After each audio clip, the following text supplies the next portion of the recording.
Mama tennis ta ló dúró ní. Mo fẹ́ gba tẹ́lẹ̀. Atẹ́gùn.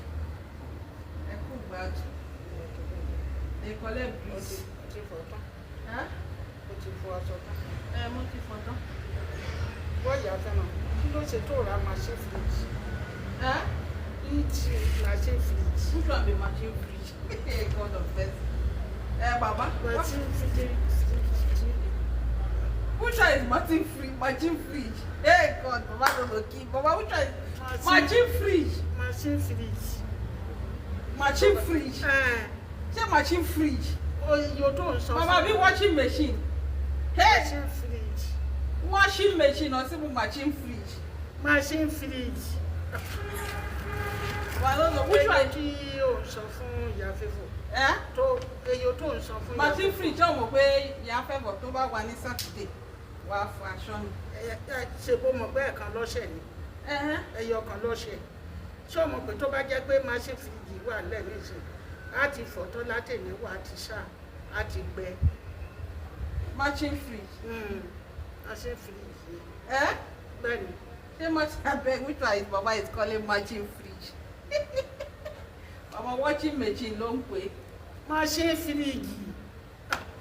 Wetin àwọn mọ́mí Favour tó bá wẹ ní Saturday ó wá fọ aṣọ ni. Ṣé bẹ́ẹ̀ kan lọ́sẹ̀ ni? Ṣé aṣọ àwọn ọmọ kò dọ̀tí ní ìsìn? Kí ló wàá ṣe ni? Mo ní kó ra machine fridge. Machine fridge. Mama, is it washing machine you are talking of? Mo ní kó ra Who machine. is selling a machine fridge to wash clothes? Machine fridge ló ń pè. Tó bá jẹ́ pé òun ló ti da aṣọ ìsí látẹ̀lé tó bu ọṣẹ sí. Ó parí. Wọ́n ń pè machine fridge. Hey! Machine fridge.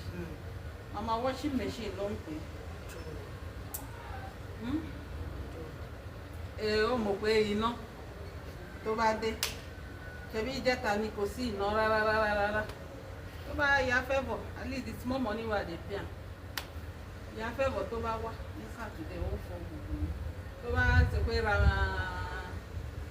washing machine àbí kí ló ń pè machine fridge.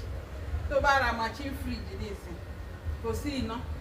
Tó bá dé wàá gbé, tó bá dé wàá gbé. It's not waste of money. So Mama say na machine fridge. Okay? Machine Fridge. Mama washing machine ló ń pè. Washing machine. Once they tell you something, that one way you know, that's what you be calling. It's washing machine.